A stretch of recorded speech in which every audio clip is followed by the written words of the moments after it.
Okay, so let's dive into this whole concept of spontaneous human combustion. SHC. Yeah, it's definitely been one of those things that has captured people's imaginations for centuries. I mean, you see it everywhere. Books, movies, you name it. Right. It's like almost everyone's heard those stories, about someone just bursting into flames out of nowhere. And then all that's left is just a pile of ash, maybe a few limbs, here and there. But the thing is, the science behind it, well, it's pretty much non-existent. Exactly, and that's what I find so fascinating about it. You have hundreds of these reported cases going back over 300 years. And some coroners have even, officially attributed deaths to SHC. Which is wild when you think about how skeptical the scientific community is about the whole thing. So why do people keep believing in it then, if there's no real evidence? What is it about those cases that makes people think, well, maybe this is real? Okay, so let's start with the basics. Your body, right, it's mostly water. With just a little bit of stuff that could actually burn, like fat. And maybe a little bit of methane gas. But there's literally nothing that we know of, biologically speaking, that could just make a person suddenly ignite. And no internal mechanism, like some kind of compound, that could set off that kind of reaction. Like, if you really think about it, if SHC was real, we'd be seeing it a lot more. Right, I mean, billions of people on the planet. Even if it was super rare, statistically, someone, somewhere, would be bursting into flames. And why wouldn't it happen to animals, too? Right, exactly. But then you have these cases, and they are intriguing, where you find a body, and it's badly burned. Sometimes it's pretty much just ash. And the weird part, the limbs are often fine. And hardly any damage to the stuff around the body. So how do you explain that? The wick effect is the most likely answer. Like, think of a candle. The wick doesn't burn much on its own. It's the wax that's drawn up that keeps the flame going. So something from the outside, like a cigarette, a match, anything like that, could set clothes on fire. And as the body fat melts, it soaks into those clothes. It basically becomes like a wick. And that just keeps the fire going. A slow, smoldering burn. It could take hours for it to consume a body. And because that burning is focused and goes upward, the stuff around the body usually doesn't get touched. And that also explains why the hands and feet are usually okay. They don't have as much fat to keep that wick burning. And it's interesting, a lot of the people thought to have spontaneously combusted were, well, older. And alone. Often near things that could start a fire, like a fireplace, or they were smokers. And sometimes they'd been drinking or were on medication, which could make them, less aware of what was going on, or less able to react if a fire did start. Like that case with Michael Faraday back in 2010. The coroner actually ruled it as SHC. He was found near a fireplace, but the coroner said that wasn't what started the fire. But when you think about the wick effect and the fact that he might not have been fully aware of what was happening, it makes a lot more sense that something from the outside started that fire. And there's more. Scientists have actually done experiments, with pig carcasses.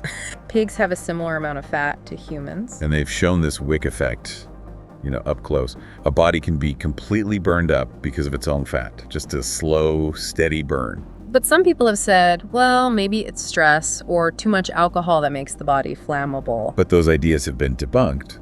There's no science to back them up. Yeah. But then there are those cases where they couldn't find what started the fire.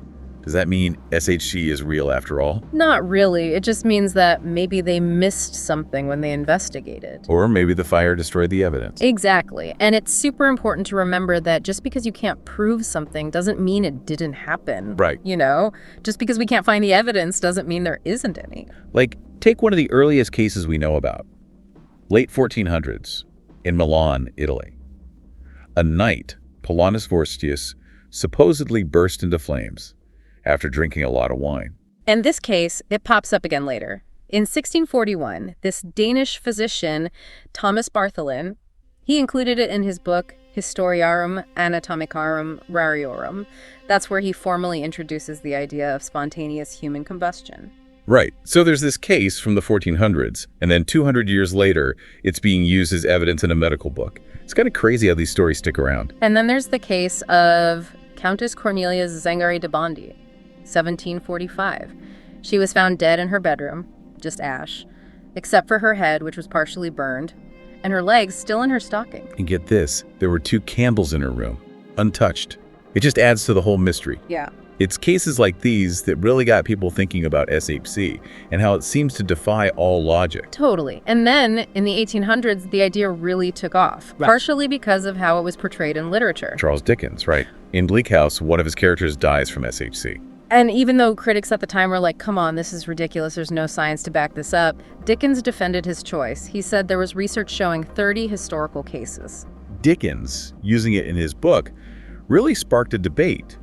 People were genuinely arguing about whether or not spontaneous combustion was real. And even though it wasn't really based in science, it definitely added to the public fascination with the whole thing. Yeah, and that fascination continued into the 20th century. Think about Dr. John Irving Bentley, 1966. He was 92, a retired physician. They found him in his home in Pennsylvania. All that was left was a pile of ash and part of one of his legs. That image, it became like the picture people had in their minds when they thought about SHC. It's a powerful image. And then you have cases like Mary Reeser in 1951. These cases, they really grabbed people's attention. Even though when you really dig into them, they're usually more plausible explanations. Like, let's look at some of the other theories that have been put forward to try to explain SHC. Okay, so what are we talking about here? Well, some people focus on internal causes. Like, maybe there's a buildup of flammable substances in the body. Brian J. Ford, a British biologist, he had this theory back in 2012.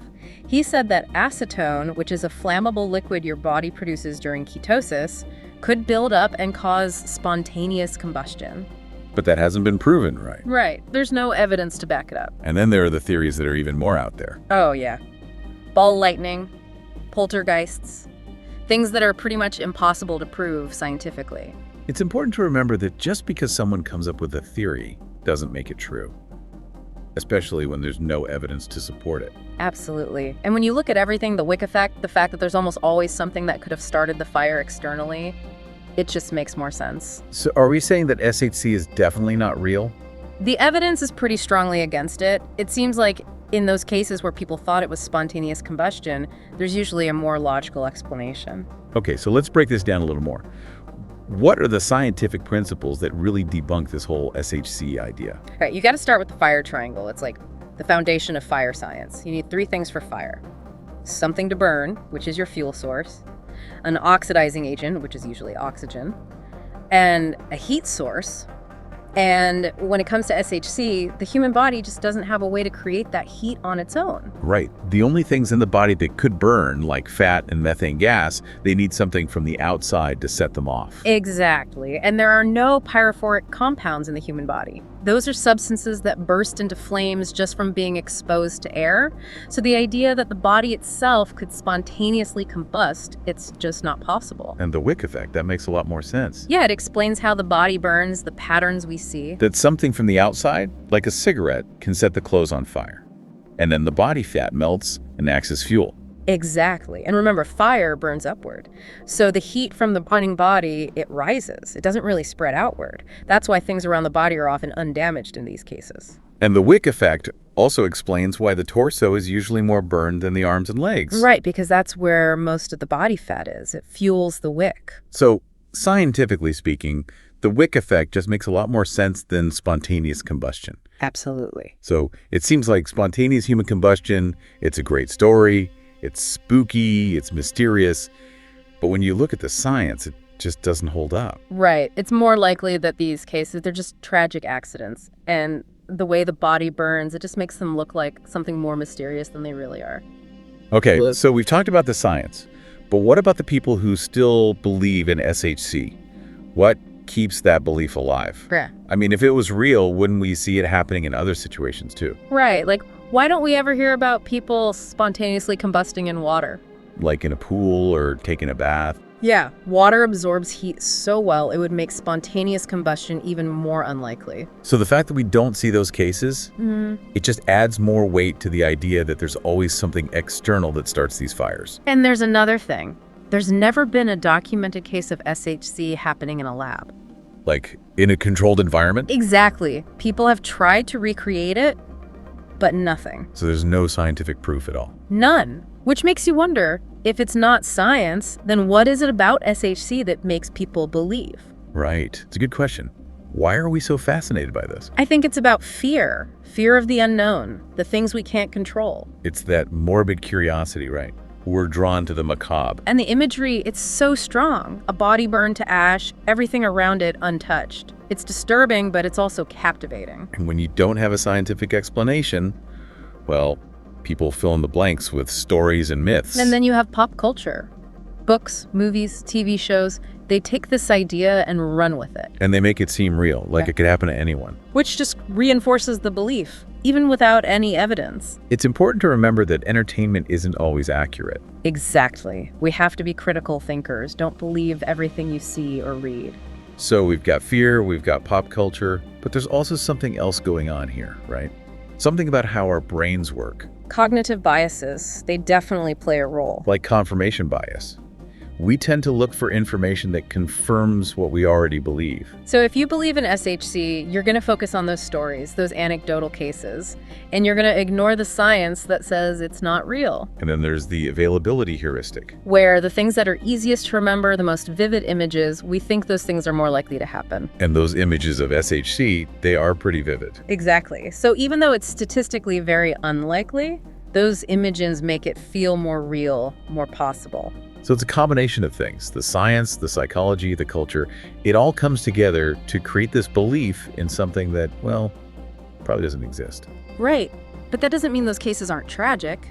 And it doesn't mean we shouldn't try to understand them. Exactly. It's about looking for the truth, even if it's not as exciting as the myth. And sometimes the truth is that simple explanations like the Wick effect are more powerful than any supernatural phenomenon. So while spontaneous human combustion might be a great story, the evidence just doesn't support it. But the search for the truth, that's always a fascinating journey. It's kind of amazing when you think about it. All these stories, all this fear, and it all comes down to something as simple as a lit cigarette or a stray ember. It really puts things in perspective, doesn't it? The power of a small spark to create such a dramatic outcome. So if we accept that spontaneous human combustion, as we traditionally think of it, isn't real, does that mean the mystery's gone? I don't think so. I think the mystery just shifts. Instead of focusing on what's happening inside the body, we start looking at the external factors. Those little details that we might miss, the things that can lead to these tragedies.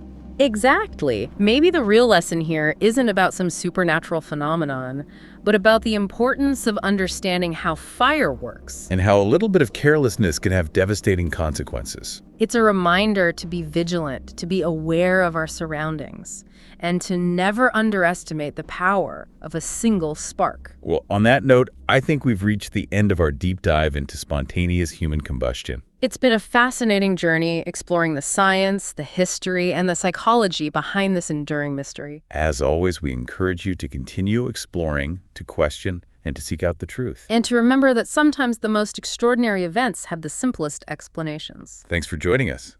We'll see you next time for another deep dive into the world of the unexplained.